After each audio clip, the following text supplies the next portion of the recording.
Hey guys, it's a new edition of Election Pulse Florida, and I'm going to do a little bit of a two-for-one edition, just in light of the European Union elections that were held last night. A lot's been made over here in the States, even though obviously they have a lot more impact a long way away from here, but we're also going to get into our routine, as I mentioned last Friday.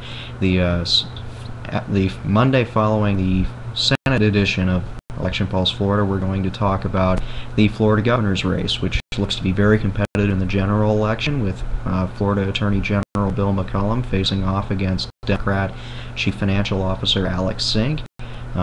Could be a very expensive and very exciting match that could determine the future of the state for a very long time.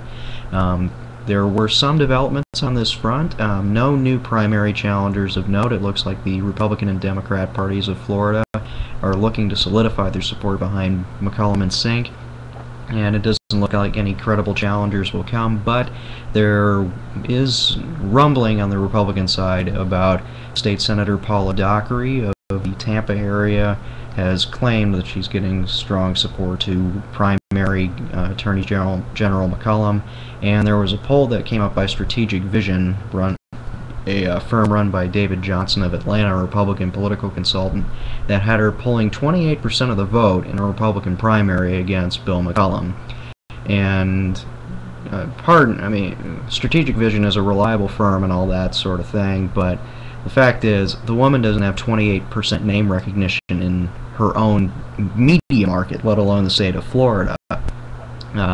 These numbers seemed quite specious, and actually within hours of that poll being released, Bill McCollum's pollster, John McLaughlin, put out a poll showing that McCollum had about 60+% of Republican primary voters supporting him, and Dockery had less than 5%. She was fighting the margin of error in this poll, so that is probably a more reliable poll. As mentioned before, Senator Dockery doesn't have 28% name recognition in the state of Florida. She's lucky to even have it in her own media market, so that seems very unlikely, and it seems even more unlikely that Senator Dockery will even challenge her. She may land up trying to replace Adam Putnam. She is currently districted in his 12th congressional district in the U.S. Congress, and she may run for that instead, as he is seeking election to the Agriculture Commission. And as mentioned, no real new Democratic developments. The party is very excited about Sink, as are Democratic voters in general. They feel like she has the best chance to be the first Democratic governor that the state has had since 1998, since Lawton Chiles, and she definitely fits the bill for the state. She's a southern middle-aged woman who talks in a southern accent, although her banking ties, her career as a banker may come under certain scrutiny, depending on how nasty the Republicans want to be about it. But I want to talk a little bit about the European Union Parliament elections and the UK local elections, which were held last week, on either Thursday or just yesterday on Sunday. And some have said this is kind of seen this election as kind of a repudiation of the center-left and socialist blocs and governments throughout the country, and in some European Union nations this is the case.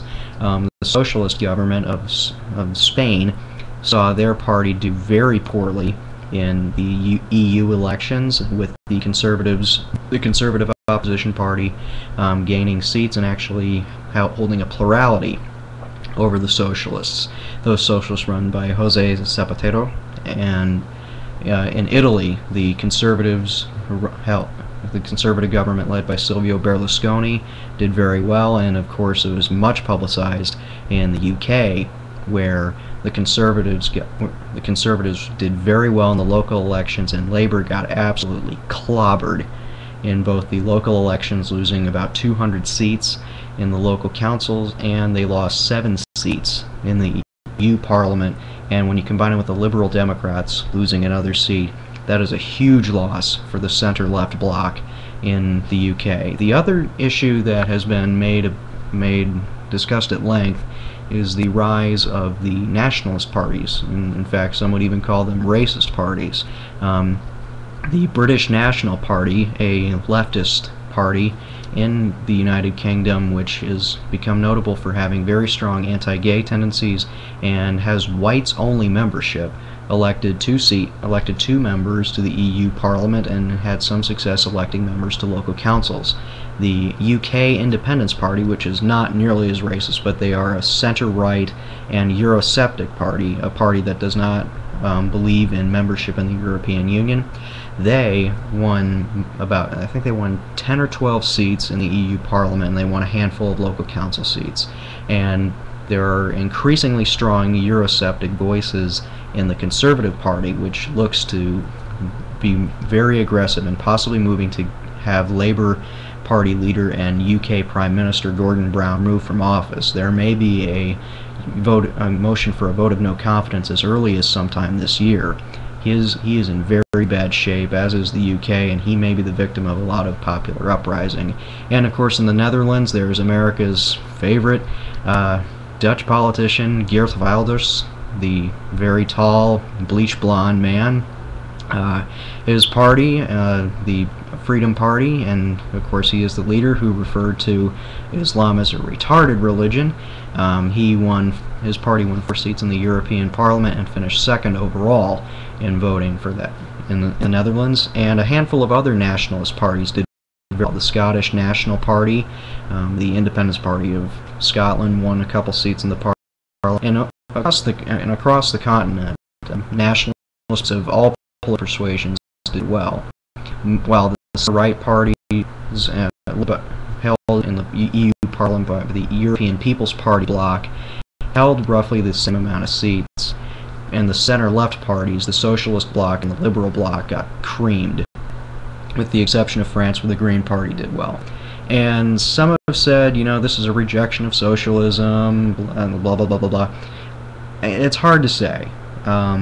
With the UK, there was a lot of focus on local issues. The American press caught on to the whole issue with expense account scandals in Parliament.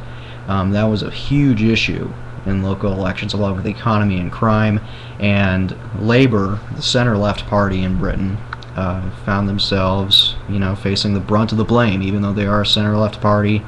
They got hit for that. Not necessarily because their policies are bad, just because things just went to hell in a handbasket and they were the people in charge. And that's caused a surge for the Conservatives, but it's been blunted by a pushing towards the ideological poles with the right-leaning UK Independence Party and the leftist British National Party.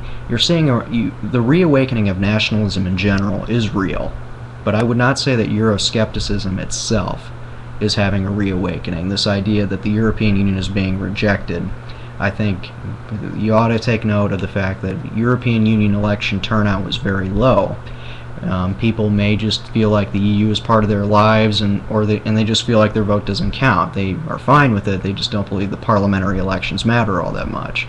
It's hard to gauge from these elections just where people's feelings about the European question are, but there is evidence that in countries where there are traditions of Euroscepticism, those parties that represented the Eurosceptic wings did well, and the major parties that have Eurosceptic wings also found those wings strengthened.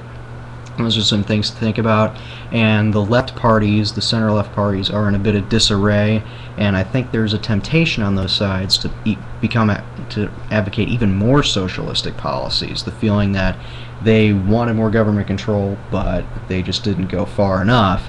And so there's a pushing to the ideological poles to the left as well. So the polarization of many European parties and in European nations is going to be something you would want to observe, because we're seeing that paralleled a little bit with the Republican Party over here, and a little bit to the Democratic Party, even though they are in power.